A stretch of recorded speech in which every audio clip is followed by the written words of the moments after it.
Good morning guys, welcome to my channel Somashree চাকি। আজ আবার অনেক দিন পর আমি ব্লগ করছি। আজকে আমার বাড়িতে আমার দিদির আসার কথা, তবে আসবে কি আসবে না এখনও সেটা জানি না।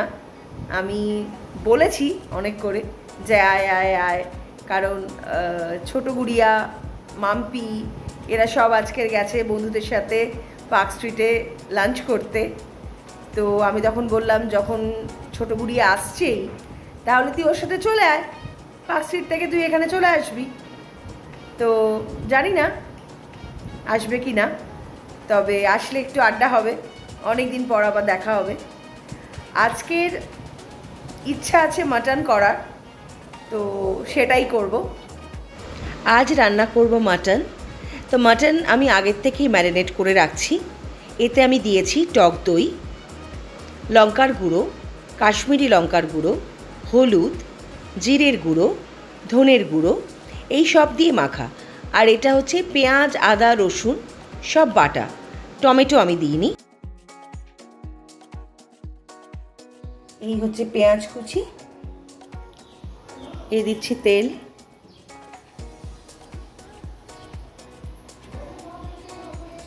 তেল গরম হয়ে গেছে। এবার আমি আলুগুলো ভেজে নেব।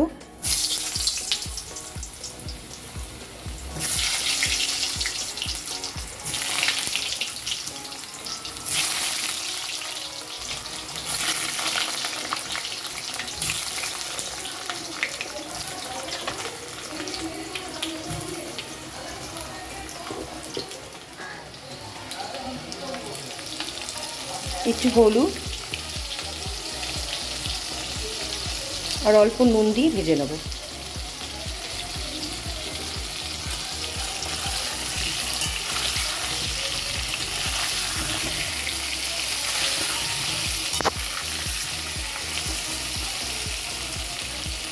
আলু ভাজা হয়ে গেছে, এবার আমি এগুলো উঠিয়ে নেব।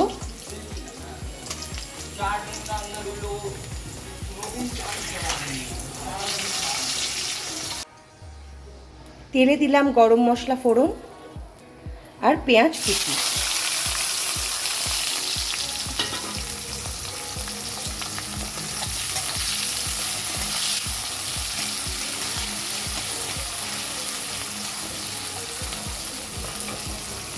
পেঁয়াজ প্রায় লাল লাল হয়ে এসছে।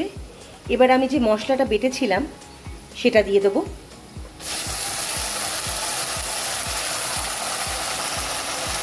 এদিকে বসিয়ে দিয়েছি ভাত। এবার দিয়ে দিচ্ছি ম্যারিনেট করা মাটন।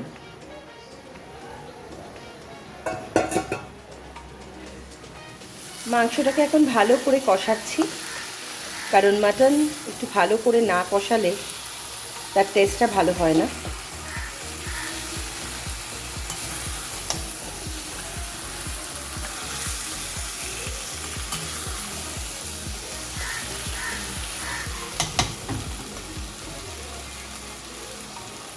এই এখন কাটবো পেঁপে, দীপুকে দেবো।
খাচ্ছি ব্রেড বাটার, তার সাথে পাকা পেঁপে।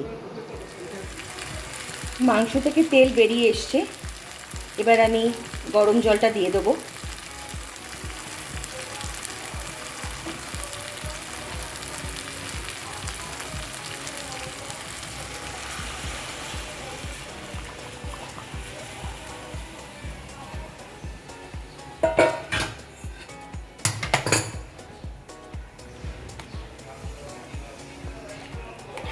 এবার আমি প্রেসার কুকারে মাংসটা দিয়ে দেবো।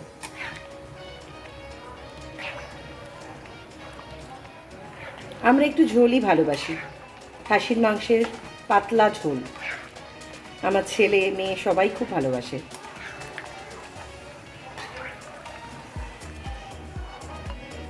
এই চলে এসছে আমার দিদি, ওয়েলকাম ওয়েলকাম। অনেক দিন পর ও এসছে আমার বাড়িতে, অনেক দিন পর এসছে। তো যাই একটু আড্ডা মারি। আমাদের লাঞ্চ সবার হয়ে গেছে। আমার দিদি মাটন খেয়ে বললো যে ভালোই হয়েছে। আমি তো অনেক দিন পর আজকে রান্না করলাম মাটন, তো ভালোই হয়েছে। তো খাওয়া দাওয়া সব কমপ্লিট, এখন সব বসে আমাদের আড্ডা হচ্ছে। এরপরে একটু পরে আমাদের চা খাওয়া হবে। এখানে খুব একটা ভালো চা পাওয়া যায়, সেটা হচ্ছে মালাই টি।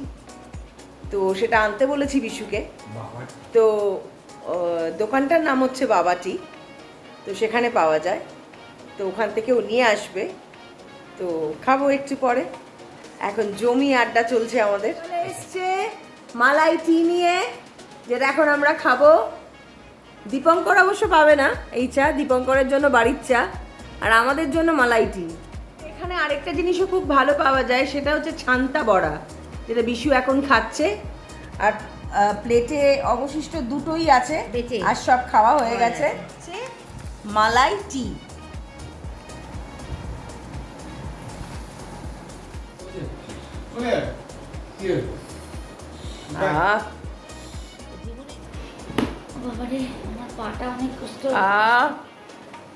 দারুণ এই মালাইটি। আমি বিশুকে মাঝে মাঝেই বলি যে আমার জন্য মালাইটি নিয়ে আসো, আর ও নিয়ে আসে, আমি খাইও। আমার ছোট গুড়িয়া এসছে, ওর খুব খিদে পেয়েছে, তাই ও এখন চাউমিন খাচ্ছে আর তার সাথে ফোনেও কথা বলে যাচ্ছে। আর দিদি এখানে এসে কি করবে, ও নেল পলিশ পড়ছে।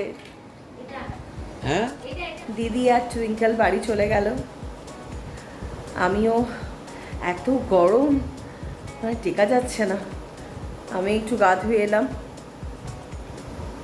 দিদিকে অনেকবার বললাম যে থেকে যা আজকের দিনটা, তো ও বললো না, কালকে আমার ডক্টর চেক আপ আছে, আমাকে তো যেতেই হবে। টুইঙ্কেলেরও ইচ্ছা ছিল থাকার, কিন্তু মা থাকলো না বলে ও থাকতে পারলো না। কারণ আমার মেয়ে আর টুইঙ্কেল এরা তো ভীষণ বন্ধু, খুব কম ডিফারেন্স ওদের জন্মের। গুড়িয়া হচ্ছে 17 আগস্ট আর আমার মেয়ে হচ্ছে 9 সেপ্টেম্বর। তো খুব কম গ্যাপ ওদের। তো ছোট্ট থেকে ওরা ওইভাবে মানুষ। আর এতদিন পর দুই বোনের দেখা হয়েছে, তো ওরও খুব ইচ্ছা ছিল থাকার, কিন্তু সেটা আর হলো না। আর আরেকটা কথা, আমার মানে তোমরা তো এখন আমার সব বন্ধুই হয়ে গেছো, তো তোমাদের জানানো উচিত, যেটা অনেকেই জানে, জানে না তা নয়, কিন্তু আবার অনেকেই তো জানে না, সেটা আমার মনে হয় আমার জানানো উচিত। আমার বন্ধুদের সাথে একটা কথা আমার শেয়ার করা হয়নি, যেটা আমি শেয়ার করতে চাই। আমার চেনা জানা আমার বন্ধু বান্ধবরা সবাই জানে, কিন্তু অনেকে তো আবার জানে না। তো সেই জন্য আমার মনে হলো এটা জানানো উচিত আমার। আমি আমার হাজব্যান্ডের সেকেন্ড ওয়াইফ। আমার হাজব্যান্ডের আগের পক্ষে 2 মেয়ে, দেবকন্যা আর দেবলীনা। দেবলীনার সাথে আপনাদের আলাপ হয়েছে, যে হচ্ছে বড় গুড়িয়া। আমরা খেলা দেখতে গেছিলাম, তারপরে ওর জন্মদিনের ট্রিট ও দিয়েছিল গোল্ডেন জয়, তো আপনারা ওকে চেনেন। কিন্তু দেবকন্যাকে আপনারা চেনেন না। ওর বিয়ে হয়েছে 21শে নভেম্বর। আমরাই দিয়েছি ওর বিয়ে, আমি এবং ওর বাবা। তো আমার মনে হলো এটা আপনাদের শেয়ার করা উচিত যে আমি যে ওদের জন্মদাত্রী মা নই, সেটা কিন্তু ওরা কখনো আমাকে বুঝতে দেয়নি। ছোটোর থেকেই ওরা আমার সাথে মানুষ, আমার সন্তান হিসেবে মানুষ। এবং আমি সবসময় বলি আমার 4টে সন্তান, 3 মেয়ে 1 ছেলে। এবং আশা করি আগামী দিনেও এটা আমি বলতে পারবো, সেই সম্মানটা ওরা রাখবে, সেই আশা ভরসা আমার আছে। তারপর তো ঈশ্বর জানেন। তো আমার মনে হলো এটা আপনাদের জানানো উচিত, কারণ আপনারা অনেকেই জানেন না। ভালো সম্পর্ক, মানে এটা নয় যে আমি ওর নিজের মা নই বলে আমার সাথে সেই সম্পর্ক ওদের নেই, একদমই তা নয়। আমরা ভীষণ একে অপরকে ভালোবাসি, কারণ ও তো আমার সন্তানই। আমার যেমনি আমার 1 মেয়ে 1 ছেলে, ও তো আমার সন্তানই, ওরা দুজনেই আমার সন্তান। এবং সেইভাবেই ওরা ছোট্টর থেকে মানুষ হয়েছে। দেখলে কেউ বুঝবেন না যে ও মানে আমার গর্ভ থেকে ওরা জন্ম নেয়নি, এটা কেউ বুঝবে না। আজকের মতো আমার ব্লগ আমি এখানেই শেষ করছি। যদি আমার ব্লগ আপনাদের ভালো লেগে থাকে তাহলে লাইক, শেয়ার, সাবস্ক্রাইব অবশ্যই করবেন, আর বেল আইকনে ক্লিক করবেন। সবাই ভালো থাকবেন। Good night. রাধে রাধে।